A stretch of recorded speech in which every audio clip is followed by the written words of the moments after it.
네, 우리 옮겨서 한글 성경 보겠습니다. 고린도전서 1장 18절에서 31절이에요. 고린도전서 1장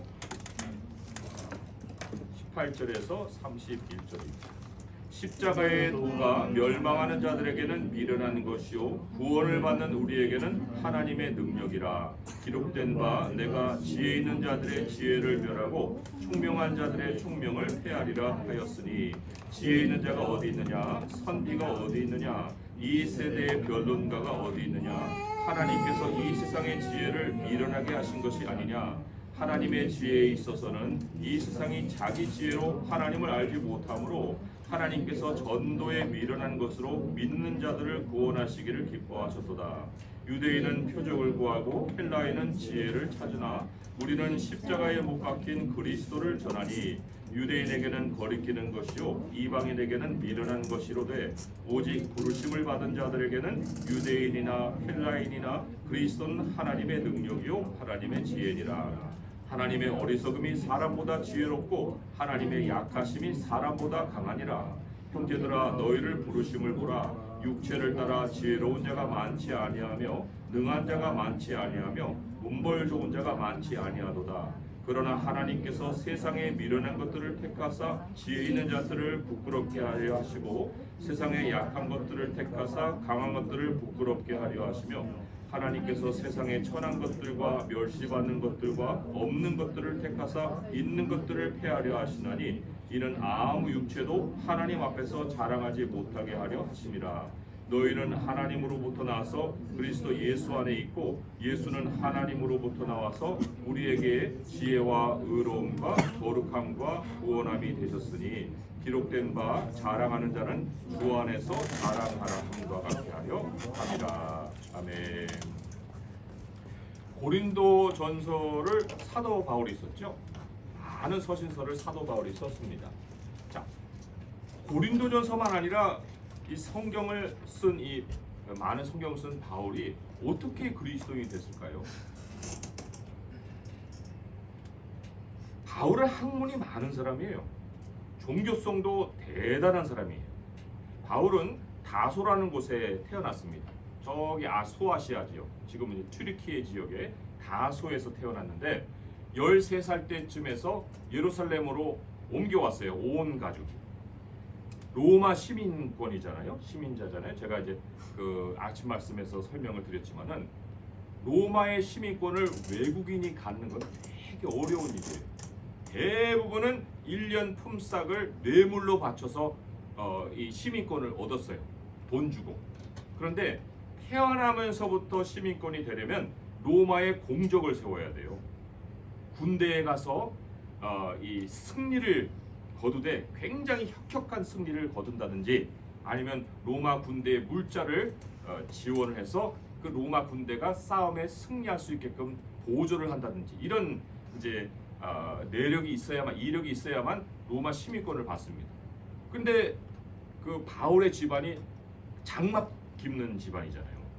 그래서 그 장막을 로마 군대에다가 물자를 지원을 한 거예요. 그래서 그 공로를 인정받아서 로마의 하나의 애국자로, 외국인이지만 로마 시민권을 딴 거고, 그 이후로 자손들은 계속 로마 시민권을 얻은 거죠.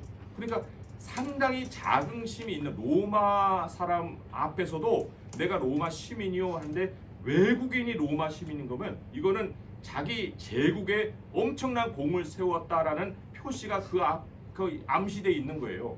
그러니까 어디 가도 로마 시민이라고 하는데 유대인인데 로마 시민이라는 것은 자긍심이 있는 거죠.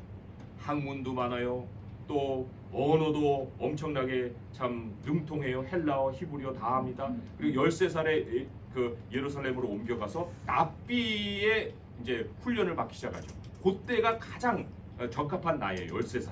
그때부터 이제 납비의 훈련을 받고 상당히 능통한 언변술을 배우죠.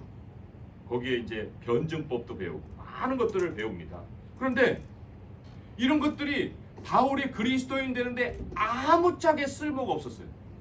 바울은 그런 걸 가지고 그리스도인이 된 게 아니에요. 어떻게 그리스도인이 됐어요? 초자연적인 사건을 통해서 한 방에 그리스도인이 됩니다. 하나님이 한 방에 그 바울을 바꿔버리셨다. 사도행전 9장의 말씀, 오늘 이제 이 제가 그 레퍼런스의 첫 번째 건데, 사도행전 9장 3절에서 9절이 그 바울의 변화를 기록하고 있죠. 성경에 3번이나 기록되어 있는데 한번 읽어볼까요? 시작. 사울이 길을 가다가 다메섹에 가까이 이르더니 호련히 하늘로부터 빛이 그를 둘러 비추는지라. 땅에 엎드러져 들음에 소리가 있어 이르시되 사울아 사울아 내가 어찌하여 나를 박해하느냐 하시거늘 대답하되 주여 누구시니까 이르시되 나는 네가 박해하는 예수라. 너는 일어나 시내로 들어가라. 내가 행할 것을 네게 이를 자가 있느니라 하시니 길이 가던 사람들은 소리만 듣고 아무도 보지 못하여 말을 못하고 서 있더라. 사울이 땅에서 일어나 눈은 떴으나 아무것도 보지 못하고 사람의 손에 끌려 다메섹으로 들어가서 사흘 동안 보지 못하고 먹지도 마시지도 아니하니라. 아멘. 육체가 완전히 망가져 버렸어요. 앞도 못 보고 그냥 사람들의 손에 끌려가지고 다메섹으로 지금 인도받고 있는 이런 상황이잖아요. 갑작스럽게 맹인이 돼버린 거예요. 여기에 무슨 논리가 있어요? 여기에 무슨 이성이 있어요? 여기에 무슨 학문이 있습니까? 뭔 자긍심이 여기 있어요? 아무것도 없어요. 하나님이 이 바울을 주님 앞에서 망가뜨린 거예요. 사실 우리가 좀 격한 표현을 쓰자고 하면 무너져 버린 거죠. 근데 사람이 이 그리스도인이 되는 것은 하나님의 능력이에요. 여기서 하나님의 능력 외에 뭐를 우리가 봅니까? 아무것도 발견할 수가 있는 게 없어요. 하나님의 능력이다.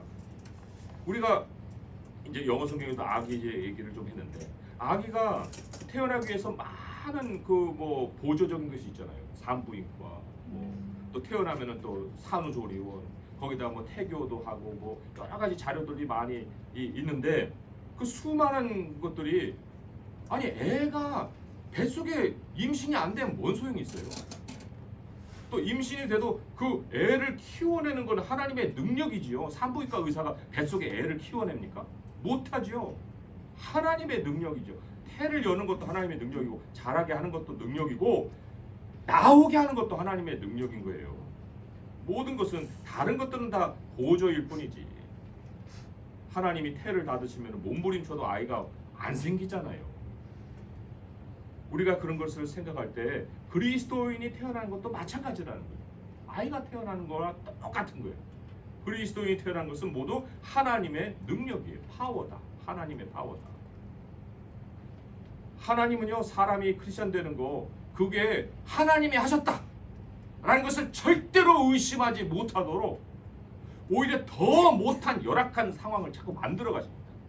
그 열악한 상황이 어떤 거냐면, 지혜도 패하고 명철도 패해버리세요. 오늘 말씀으로 와서 보게 되면 19절에 내가 지혜 있는 자들의 지혜를 멸하고 총명한 자들의 총명을 패하리라 하였으니, 이 지혜와 총명이라는 게 다른 게 아니에요. 바울이 익히 평생의 학문을 통해서 익혀왔던 그 변증법이죠. 또 신증명법이라고 할 수 있고, 언어, 논리학, 궤변술 이런 거라고 할 수가 있어요. 그런 건 이제 설득력을 강화시키는 방법론이죠. 그런데 복음 전도에는 아무짝에 쓸모없게 만들어 버렸다는 거예요. 그런 거를. 저도 이제 설교하다 보면 막 입이 꼬일 때가 있고요. 막 단어가 생각 안 나고 엉뚱한 거 막 될 때도 있는데, 이제 오늘 말씀을 특별히 저한테 적용하면 그 문제가 될 것이 아니에요. 그것 때문에 믿음이 생겨야 될 것이 믿음이 안 생기고 이런 일은 없다는 거예요. 하나님의 능력이라는 거죠. 구원은 하나님의 능력인 거예요. 하나님이 자기 백성을 내가 세웠다라고 이 확실한 표시를 남기기 위해서라도 그런 것들이 오히려 더 사용이 안 되게끔 만든 곳에서 하나님의 백성이 태어나게 만드신다는 거죠. 오늘 그것의 아주 핵심적인 단어가 뭐냐면 십자가의 도예요. 18절에 십자가의 도, 십자가에 관한 말씀, 십자가에 관한 말씀 좀 이따 설명을 드리겠지만, 이게 무슨 일상의 대화하고 아무 어울리지 않아요. 십자가의 도라는 것이 로마 시대에도 마찬가지지만 지금도 면접 보러 갔을 때 십자가의 도에 대해서 설명해 보세요. 이런 사람이 어디 있겠어요? 상식에도 쓰일 수 없는 그런 거예요. 그런 거. 아무 기교나 기술이 들어가지 않는 그런 소식이에요. 예수님이 나 같은 죄인을 위해서 죽으셨다. 그리고 그분이 나를 위해서 살아나셨다. 그리고 그분을 믿으면 우리가 그분과 같은 생명을 얻는다. 이 단순한 메시지잖아요. 이게 무슨 이성에 호소하는 메시지예요. 이성에는 호소가 안 되는 메시지예요. 멸시받기 딱 좋은 메시지죠. 그런 말 하면 듣기 싫다고. 좀 교양스럽게 좀 얘기를 하라고. 교양스럽지도 않고 논리적이지도 않고 상식적이지도 않은 이러한 미련한 메시지, 이 미련한 메시지를 하나님이 사용하신다는 거죠. 그걸로 자기 백성을 부르신다는 거예요. 그러니까 자기 백성으로 불림받는 사람들은 이게 세상 방식으로 그리스도인이 되는 것이 아닙니다.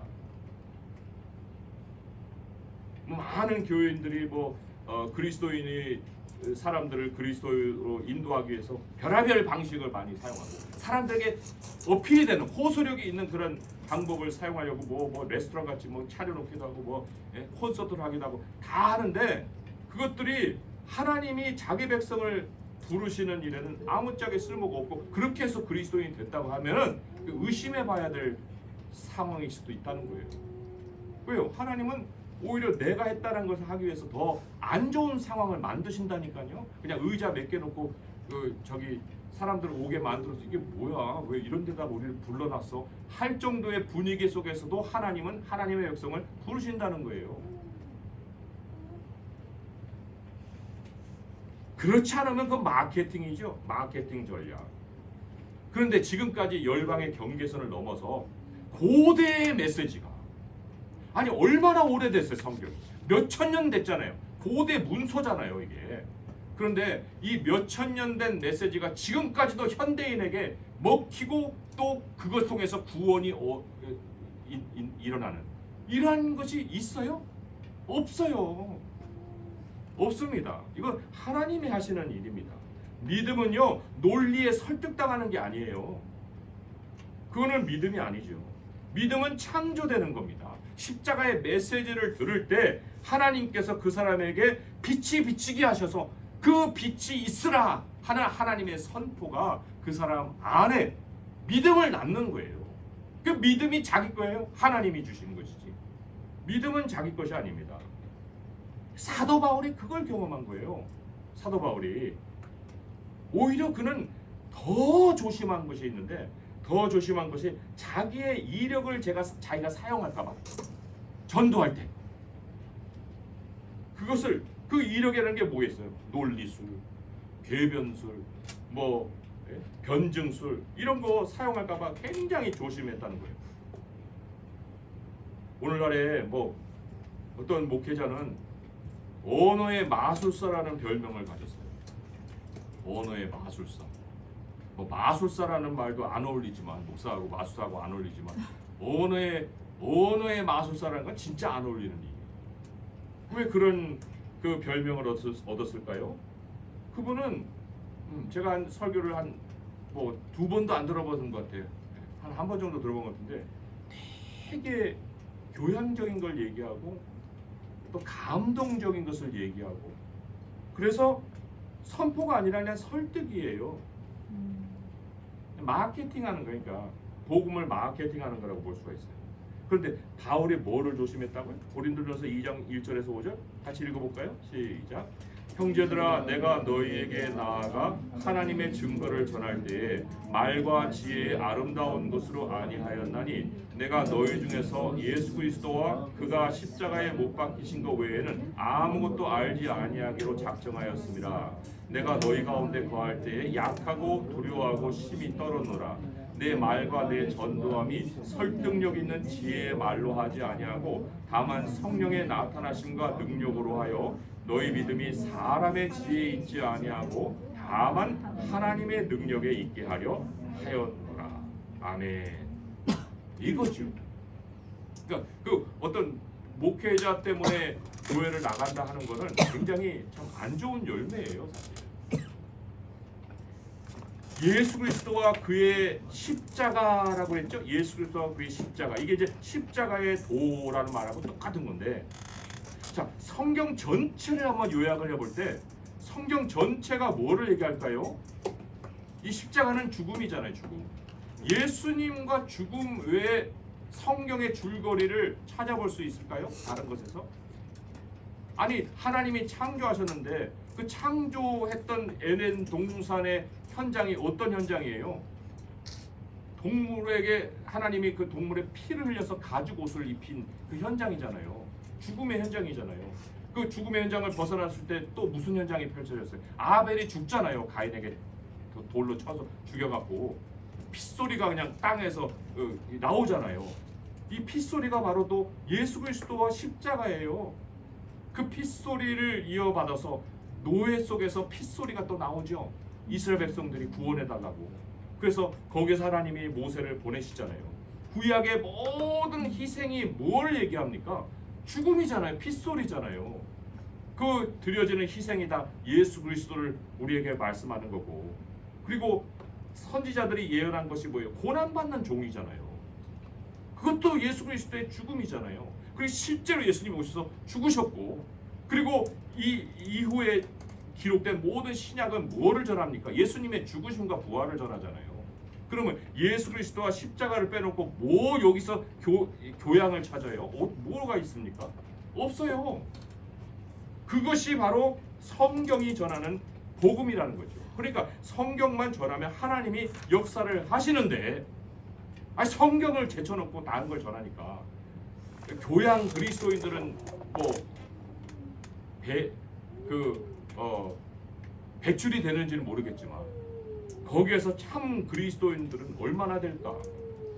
하나님이 말씀하시기를 전도에 미련한 것이라고 말씀하셨죠. 21절에 보면은 이게 무슨 그 자체가 미련하다, 뭐 전도 내용이 미련하다 이런 게 아니에요. 그 방식이 미련하다는 거죠. 방식이 말씀드렸듯이 주님이 아예 일부러라도 그런 형편없는 상황 속에서 복음을 전하게 하시는 그 분이시기 때문에 전도에 미련한 것으로 믿는 자들을 구원하기를 기뻐하셨도다. 전도라는 건 이제 프리칭을 얘기하거든요. 선포. 뭐 설명도 없고 그냥 선포예요. 뭐 질문도 안 받아요. 설교 시간에 질문도 안 받고 그냥 일방적으로 선포하게 만드시잖아요. 이게 하나님의 방식이라는 것입니다. 과연 순수한 교회의 그리스도의 몸이라고 할 수 있는 그 교회의 그 표시가 무엇일까요? 성경을 성경대로 듣고 그 자리에 앉아서 믿음을 가진 사람, 이런 사람들이 바로 순수한 그리스도의 몸이라고 할 수가 있습니다. 자, 그런데 이제 오늘 메시지에서 아주 포인트가 있어요. 좀 놓칠 수 있는, 한글 성경이기 때문에 좀 놓칠 수 있는 포인트가 있는데 굉장히 중요한 거예요. 한번 볼까요? 18절의 말씀에 십자가의 도가 멸망하는 자들에게는 미련한 것이요 구원을 받는 우리에게는 하나님의 능력이라 해서, 이게 시제가 안 보이죠? 안 보이는데 이게 헬라어도 그렇고 영어로 보면 멸망하는 자들이 현재 진행어로 돼 있어요. 멸망하고 있는 자들. 그것만이 아니에요. 구원을 받고 있는 우리라고 얘기하고 있어요. 아니, 구원을 한 번 받으면 끝나는 거 아니에요? 아니, 왜 구원이 진행형입니까? 이런 이제 우리가 생각할 수 있잖아요. 그런데 성경은 구원을 받고 있는 우리라고 분명히 얘기를 하고 있습니다. 이게 무슨 의미일까요? 세상은요 점점 더 망가져가고 있고 우리는 점점 더 그 세상을 빠져나오고 있다는 의미를 전달하고 있는 겁니다. 점점 더 세상에서 우리는 멀어져 가고 있다. 미련한 메시지로 시작을 했는데, 그런데 하나님께서 우리에게 점점 지혜가 자라게 하시는 거예요. 자라게 하셔서 우리가 이 땅의 소속이 아니고 하나님 나라로 가야 되는 사람들인 것을 가르쳐 주신다는 거죠. 다시 한번 아기에 대한 얘기를 하면, 아기가 말을 처음부터 알아들어요? 못 알아듣죠. 나은 것으로 이제 시작을 한 것뿐이지. 그런데 애가 언어를 배워서 되는 것이라고 생각하십니까? 아니에요. 하나님께서 그 아이에게 언어를 익힐 수 있는 능력을 이미 부여하셨습니다. 그래서 그 모국어라는 것이 있는 거예요. 그 외에 우리가 뭐 세컨드 랭귀지를 할 때는 배워야 되지만 그 얼마나 힘들어요. 그게 막 입에서 나오지도 않고 잘 들리지도 않고. 하나님의 백성으로 태어나면은 하늘의 소리가 그 사람 안에 내재가 돼 있습니다. 하나님의 소리를 들을 수 있는 능력이 내재돼서 태어나는 거예요. 그래서 이 미련한 메시지로 시작을 했는데 아무것도 알아듣지도 못하고 뭐 코프로 해도 코도 되지도 않고 막 뒤로 막 자빠지는 이런 애, 뭐 통제불능의 애지만 그러나 1년 2년 품에 안고 키우면 그 애가 내 말을 알아듣잖아요. 그리고 그 아이로 잘 성장을 하지 않습니까?